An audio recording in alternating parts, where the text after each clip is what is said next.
Hey everyone, it's James Lambert, the motivational coach and speaker. I went from headlocks to hugs. I still embrace people, just now in a more positive way. So let me ask you a question. Who are you being? Who are you being? The clue is in the title. We are human beings. But of course, so many of us are human doings. We do this and do that. And as I've said before, we end up with a whole pile of doo-doo. And the thing is, we're human beings for a reason. So who are you being? I really want to explore this because I believe being is a beautiful, blissful state. So when I am, for example, being myself, I feel happier, I feel loved, I feel loving, I feel content, I feel compassionate towards myself and others, I feel kind, I feel kindness in my very body, I feel peaceful, I feel healthy, I feel abundant, I feel successful. All of these beautiful, beautiful qualities, but only when I am being. Being who? Myself. And I encourage you to be yourself. And you may think, well, I have many roles to wear. You could be, of course, a brother, a son, a husband, a father. There's the work role, and yet, they're roles you do. Again, you do them. You don't be them. Moreover, when you be yourself, you will complement all of those roles so much more eloquently when you truly be yourself.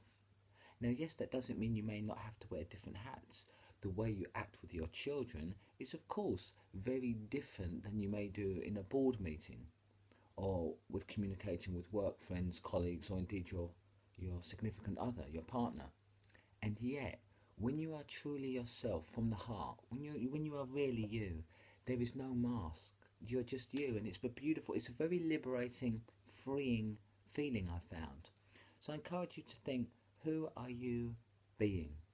Because I know, speaking for myself, my past, I adopted a mask. It became my reality for a time, but who I was being, there was a disconnect from who I truly felt inside. And I believe therein lies the problem. When there is this separateness between who you are and what you feel. Now, it might not be as violent as me. So I felt loving at times, but I was frightened to reveal that. And so I adopted a way of being that, yes, you could say was prudent to my environment, and yet it was still negative. It was violent at times, and it was unhelpful to my overall personal growth. As I say, there was an enormous disconnect from what I felt inside and how I acted. And it's no coincidence then you are angry, because it's a form of dis-ease with oneself. So it is a disease that can show up physically in a whole host of problems, or in the mind, just being mentally not at one, not at peace. And so allow yourself just to be. I think that's the biggest thing. Allow yourself just to be. There is some times where just take your foot off the accelerator. Life's still going to carry on. Just allow yourself to be. Doesn't always mean about getting quiet, or you have to find a monastery somewhere in Tibet.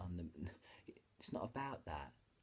But just allow yourself to be. So the beautiful thing about this is it's that what I call like active mindfulness. So yeah, you haven't got to stop. You still got to get your kids and drop this and go to work. But you can be present. You can be yourself in the midst of the most chaotic city in the world. It could be the heart of London or New York. It doesn't matter, because you have a state of being.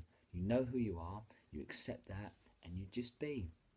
And it's a beautiful thing. No, this is the thing. I often talk about it in these videos, but no judgment, either from others or particularly yourself. No self-judgment.